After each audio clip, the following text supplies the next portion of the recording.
매수 타이밍. 세상 사람들이 전부 다 주식시장을 비관하고 환율이 급등할 때, 여러분 들고 계시는 환율이 급등할 때. 그리고 두 번째가 뭐냐면 우리나라를 대표하는 대그룹의 대주주님께서 자녀에게 증여하거나 아니면 자기가 직접 더 비중을 더 의미 있게 사더라, 몇백억을 사더라.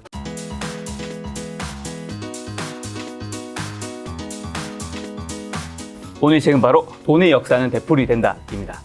잃지 않는 투자 굉장히 중요한 거잖아요. 그럼 잃지 않는 투자를 위해서 우리 주식 투자, 매수 타이밍. 그건 아까 잠깐 이야기했었는데. 네, 세 가지 정도 있다면서요? 예, 뭐 별거 아닌 게 이제 네. 매수 타이밍이라는 걸 그렇게 어렵게 생각하실 필요가 없는 게 첫 번째, 만장일치가 벌어질 때가 되게 좋은 타이밍이에요. 매수 타이밍이에요. 만장일치가 뭐냐면 네. 신문이나 방송에 나오시는 분들이 전부 다 미래를 비관하고 네. 2020년 3월을 생각해 보세요. 코로나 쇼크 이거 엄청나게 오래 가고 걷잡을 수 없는 위기를 일으킬 수 있고 네. 뭐 금융위기가 출현할 거고 2008년 못지않은 위기가 온다라고 다들 이야기했잖아요. 네. 그럴 때가 저는 달러를 원화로 환전할 때가 아닌가. 왜 그런가? 아까 이야기했잖아요. 그 모든 리스크들이 다 반영된 가격일 가능성은 없는가를 생각해 보면 되니까. 그래서 그때 어떤 분들이 질문하세요. 박사님 근데 그러고도 더 빠지면 어떡하냐고. 그래서 제가 분할 매수하자. 분할 매수하는 게 짱이다. 그게 첫 번째고요. 두 번째를 하나 더 말씀드리면 대주주님들이 매수하기 시작할 때가 따라가면 돼요. 제가 2002, 2003년에 모 그룹 계열 증권사 네. 전략팀장을 했었어요. 와, 정말 젊은 나이에 팀장했습니다. 진짜 빨리 팀장 달았죠. 그때 모 증권사에서 제가 팀장을 하고 있었는데, 그때 팀장할 때 제가 이렇게 소식을 금방 접할 수밖에 없는 그런 아주 높은 분이 자녀에게 증여를 하시는 걸 봤어요. 네. 대주주. 예, 대주주께서, 모 회사의 대주주께서 자녀에게 증여를 하는데 2,000원, 주당 2,000원 정도의 증여를 했어요. 네. 주가가 완전 폭락한 시기죠. 그때가 바로 그 카드 위기 때입니다. 그러니까 뭐 특히 이 회사가 내수 쪽 비중이 높은 회사니까 네. 카드 위기에 직격탄을 맞았죠. 네. 그래서 주식 가격이 2,000원이었고 그 정도의 증여를 했는데 그 다음 해 초에 2003년인가 4년인가 모르겠습니다만 그때 1,000원대까지 떨어져요. 네. 그래서 이분이 증여한 다음에 그대로 다 20-30% 빠진 거죠. 근데 그게 이제 그 뒤 10년 동안 얼마나 오르냐면 거기서 10만 원을 넘게 오르는 것을 보고서 50배 정도. 와. 그러니까 그걸 보고 와, 제가 정말 바보다 나는. 여러분, 제가 첫 번째 질문을 가르쳐 드렸죠. 예. 세상 사람들이 전부 다 주식시장을 비관하고 환율이 급등할 때, 여러분 들고 계시는 환율이 급등할 때, 그때가 일단 환전을 할 타이밍이고, 주식은 n분의 1에서 조금씩 천천히 사라 그랬죠. 그리고 두 번째가 뭐냐면 신문 방송을 그때부터 귀를 기울여요. 그런데 대주주, 우리나라를 대표하는 대그룹의 대주주님께서 자녀에게 증여하거나 아니면 자기가 직접 더 비중을 더 의미 있게 사더라, 몇백억을 사더라. 네, 1, 20억 정도가 아니라 몇백억대에 달하는 어마어마한 자금을 들여서 자기 회사 주식을 갑자기 의미 있게 지분 신고하면서 산다. 뭘 뜻해요? 그 대주주님이 보기에 우리 회사가 가지고 있는 미래 투자 프로젝트들이 얼마나 좋은 게 많은데. 가장 잘하는 사람이잖아요. 예. 근데 이게 이렇게 이 가격에 나온다고? 야, 안 그래도 나 좀 내 지분율이 낮아가지고 경영권 방어 문제 이런 것 때문에 좀 고민이 많았는데 잘 됐다. 대주주가 알려주는 매수 신호네요. 그럼요. 이거 진짜 중요한 시기. 그러니까 이런 시기들이 종종 나와요. 그러니까 다시 할게요. 환율 급등. 잊어버리시면 안 돼요. 두 번째 뭐요? 9시 뉴스에, 8시 뉴스에 주식시장 폭락, 금융위기, 경제위기, 미래가 어둡다, 뭐 급박한 위기, 뭐 이런 이야기가 나오고요. 막 그런 이야기가 나오면서 그 반대로 신호가 뭐가 나와요? 금리 인하하고 양쪽 하나 알겠죠, 그죠? 세 번째가 뭐였어요? 대주주님들이 사기 시작해요. 그런 신호들이 종종 나오기 시작합니다. 그러니까 월급쟁이 경영자 사는 것도 좋은 신호긴 한데 저는 오너가 그럴 때는 진짜 좋은 신호 같아요. 그래서 저도 작년에 4월, 3월에 한국 주식을 살 때, 모 자동차 회사 주식은 그 전에 별로 안 좋아했거든요. 그 회사를 제가 안 좋아했어요. 근데 그쵸. 그때 회장님이 그거 사는 뉴스를 맞아요. 그것도 3거래에 걸쳐서 계속 사시더라고요. 그 회장님 성이 정 씨잖아요. 네, 그래서 예, 정 회장님을 제가 존경하니까 그분이 행동하는 걸 그대로 따라했죠. 예, 정말 여러분 그런 거 잊지 마세요. 주식시장이라는 것에 힌트가 굉장히 많고요. 그 힌트를 잡는 방법들 중에 하나가 대주주님들의 행동입니다. 반대로 주식시장의 고점 신호가 뭐가 있을까요, 여러분? 벌써 알잖아요. 대주주 매도하기 시작할 때는 정말 조심해요.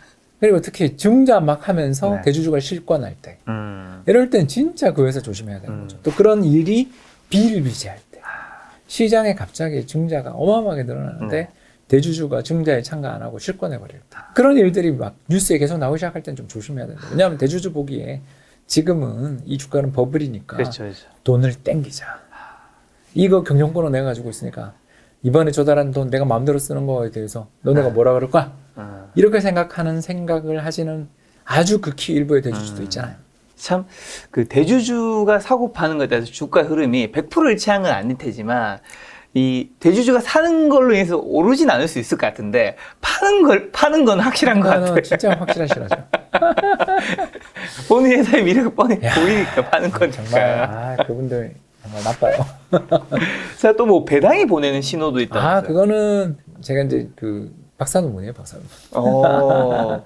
이런 거는 이제 종목 고르는 팁인데 네. 종목 고르는 팁 중에 하나가 가장 좋은 종목 고르는 팁이 바로 뭐냐면 불황이고 경제가 되게 어려운데 배당을 인상하는 회사는 진짜 조심해요. 물론 그 사모펀드들이 인수해서 M&A 한 다음에 엑시트하고 싶은데 그러니까 시장에서 누구한테 팔고 싶은데 매수자가 없어서 어쩔 수 없이 돈을 그 회사로부터 뽑아내기 위해서 고배당을 하는 회사들도 있어요.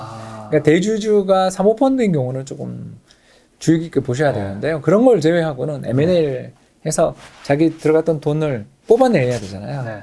뽑아내야 되는데 M&A 해가지고 이 회사를 구조조정해서 다른 회사 파는 게 최선인데 아무도 이 회사를 안 살려고 하면 이미 M&A 실패한 거잖아. 그렇게 되면 이제 들어갔던 돈 중에 일부라도 뽑아내겠다고 그 회사의 자산들을 계속 팔아치우면서 배당을 주거든요. 그런 이야기 들어보셨죠? 그러니까 그런 회사들은 좀 논외고요. 요거는 매수 신호가 아니라 매도 신호. 매도 신호일 수도 있지만 또 그건 이 회사의 배당을 얼마나 몇 년을 더 할 수 있느냐 또 살펴봐야 되니까 좀 난이도가 높은 투자라고 볼 수 있는 거고요. 근데 그런 게 아닌 일반적인 회사인데, 그러니까 대주주님이 계시고 또는 총수님이 계시는데 그 회사가 되게 불황이고 주가 폭락했는데도 배당을 인상했다. 이거 굉장히 좋은 신호죠. 왜 그러냐면 배당은요, 인상했다가 다시 컷하면 주가 폭락해요. 왜냐하면 배당주 좋아하는 사람들이 연금이거든요. 연기금들이 배당주를 좋아해요. 빠져나가겠죠. 예, 연기금들은 기본적으로 장기 투자하고 특히 배당으로 들어오는 거에 대해서 세금을 안 내거든요. 배당세가 없어요. 그래서 그 돈을 재투자해요. 배당 잘 주는 회사는 배당금 받은 걸로 계속 늘려나가려고 해요. 이 배당금을 차익을 실현하지 않고 배당 잘 주는 회사는 이거는 채권이다. 성장성 있는 채권이다. 이렇게 생각하면서 계속 그 회사를 갖고 싶어 하는데 어느 날 그 회사가 갑자기 배당금 인상에 대한 약속을 저버린 것처럼 느껴지는 약간 배신을 때리는 것 같은 그런 액션을 보이게 되면 연기금들은 그 매도하거든요. 그리고 연기금들의 대규모 매도가 나오는 주식이 오르기 어렵죠. 또 연기금들은 지분을 한번 축소하겠다고 결정하면 그게 꽤 오랫동안 축소하거든요. 그러니까 실망했다는 뜻이죠. 그러니까 이런 것들을 우리가 염두에 두신다면 불황인데 주가 많이 빠졌는데 침체 국면인데 배당을 인상했다. 이거 되게 좋은 회사일 수 있고, 두 번째는 아까 저 주식시장에서 그 바닥 잡는 방법에서도 이야기 잠깐 했지만 대주주님이 사고 있는 회사는 참 좋은 회사고요. 그런 회사들 중에 이제 또 특징을 하나 더 이야기하자면 이 주가가 폭락한 다음에 우량주를 매수할 때 최우선으로 투자를 해야 되는 종목군이 바로 뭐냐면 성장주예요. 성장주. 이게 핵심인 것 같아요. 성장주가 뭐냐 하면 다른 기업들보다 매출 성장 속도가 빠른 기업들입니다. 그러니까 뭐 쿠팡이죠. 쿠팡. 또는 카카오. 예, 그리고 카카오는 테슬라. 시총 3위 됐습니다. 네, 축하드립니다. 테슬라. 제가 이 카카오가 없는 불쌍한 투자들. 저는 자동차를 왜 그렇게 좋아해서 그걸 왜 그렇게 많이 가지고 있었는지. 예, 계속 이야기를 하자면 많이 팔았어요. 아시죠? 예, 저는 달러로 많이 갈아타고 있습니다. 계속 이야기를 하자면 이런 회사들이 불황에 되게 강해요. 왜 불황에 강하냐면 성장 산업에 위치해 있기 때문에 성장 산업에 위치해 있는 회사들은 자연스럽게 어떠냐면 불황이 와도 매출 성장 속도가 둔화되지 적자 적자를 떠나서 매출액 자체는 늘어나잖아요. 그러면 생각해 보세요.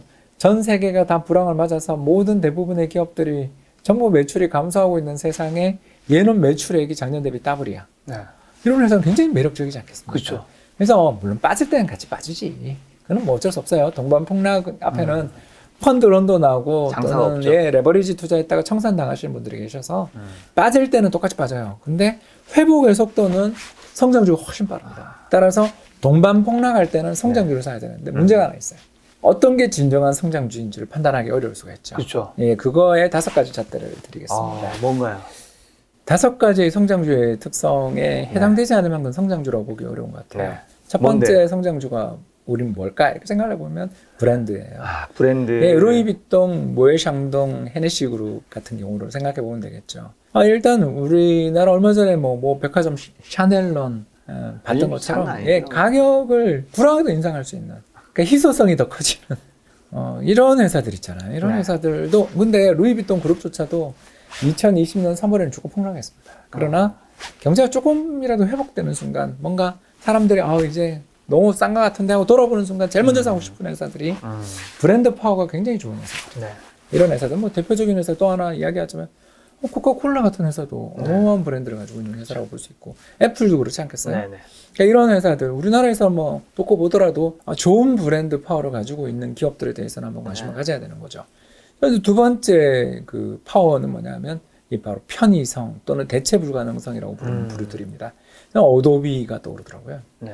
우리 지금 동영상을 역시 보고 계시는 우리 여러 구독자님들 포토샵이라든가 프리미어 같은 프로그램 없으면 우리들 이 크리에이터들이 여러분들한테 이런 동영상을 제공해 줄 수가 없어요. 그렇죠, 그렇죠. 그럼 우리는 전부 다 그냥 어도비의 노예예요. 이런 식으로 뭔가를 대체할 수 없는 마이크로소프트의 노예이기도 하잖아요. 네. 우리는. 그러니까 이런 식으로 언제든지 거기다 뭔가를 써야 되는 이제 넷플릭스의 노예이기도 하네요.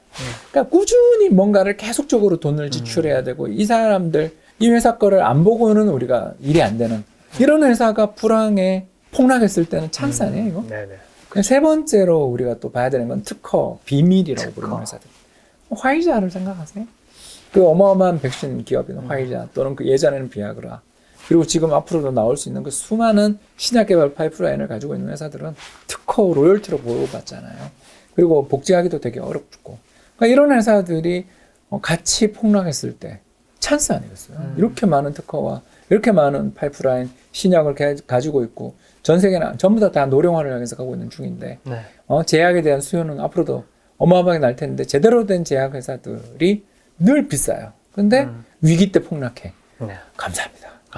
이거 정말 해야 되지 않겠습니까? 네 번째는 값싸게 물건을 공급해주는 회사들. 이게 바로 저는 코스트코랑 삼성전자, 현대차가 떠오르더라고요. 이런 회사들, 물론 아마존도 있네요. 특징이 뭐냐 하면 다른 기업들에 비해서 압도적인 가격 경쟁력을 가지고 있는 기업. 그러니까 그걸 가지고 물건을 공급해줘요. 여러분 생각해보세요. 불황에 가성비를 안 따질 수가 없잖아요. 그렇기 때문에 가성비를 따지는 소비자들이 늘어나게 되는 환경에서 값싸게 제때 적기에 괜찮은 물건을 공급해 줄 수 있는 능력을 가지고 있는 그런 생산 라인을 가지고 있는 회사는 정말 좋습니다. 미래가. 그럼 마지막 다섯 번째가 뭘까? 이런 다 세상을 지금 집어삼키고 있는 플랫폼 기업들. 플랫폼이죠.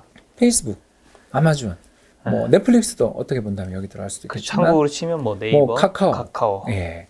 그러니까 이런 회사들은 너무나 압도적인 앞으로 경쟁력을 가지고 가능성이 높은 게 이 네. 네트워크망이 커지면 커질수록 우리는 거기를 벗어날 수가 없어요. 저만 하더라도 어디 이렇게 물건을 사러 들어갔는데 네이버 페이 결제 버튼이 없으면 카드 다 입력해야 되나 귀찮은데 불편한데 또는 겁나는 데가 자동으로 나오잖아요. 그렇죠. 그런 것처럼 카카오페이 되면 선물하기 얼마나 편해. 이런 것처럼 이 플랫폼을 쥐고 있고 거기서 결제 서비스까지 다 되는 어떤 네트워크망을 가지고 있다는 건 네. 이 시장에서 불황이 왔을 때 이 사람들이 어디 타격을 받는다 하더라도 그 타격은 오래 가지 않지 않겠는가.